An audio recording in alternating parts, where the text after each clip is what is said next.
আসসালামু আলাইকুম বন্ধুরা, আশা করি আপনারা সবাই ভালো আছেন এবং সুস্থ আছেন। ঈদের ধামাকা দাম Yamaha R15B4 Indonesian black colour এবং Indian R15M black carbon edition বাইকটির ঈদের দাম আজকের ভিডিওতে বলে দিচ্ছি। ভিডিওটি প্রথম থেকে শেষ পর্যন্ত আপনাদের ধৈর্য সহকারে দেখতে হবে, তাহলে বুঝতে পারবেন।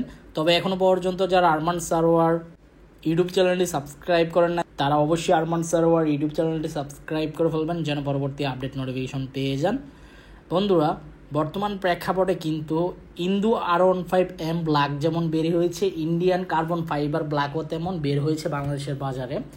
তো এখন কিন্তু R15M ব্ল্যাক কালার বাইকও পাওয়া যাচ্ছে, দেখতে অসাধারণ লাগে। কার্বন ফাইবার ব্ল্যাক কালারও নিতে পারেন চাইলে। প্রথমে ব্ল্যাক কার্বন R15M প্রাইস বলতেছি।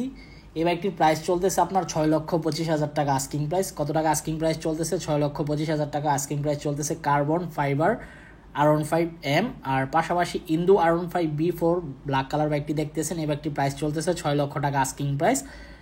তো আপনারা অবশ্যই 5-6টি শোরুম যাচাই বাছাই করবেন। 5-6টি শোরুম যাচাই বাছাই করার পর যে শোরুম থেকে মনে হবে কম দামে বাইকটি ক্রয় করা যায়, ওই শোরুম থেকে বাইকটি ক্রয় করে ফেলবেন ইনশাল্লাহ।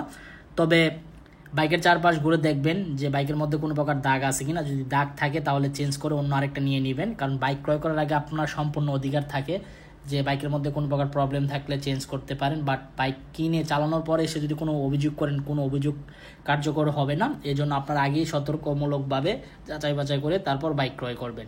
তো দুইটা ব্ল্যাক কালার বাইক দেখতে আমার কাছে পার্সোনালি খুবই ভালো লাগতেছে, দেখতে খুবই অসাধারণ লাগতেছে, সরাসরি আরও বেশি জোস।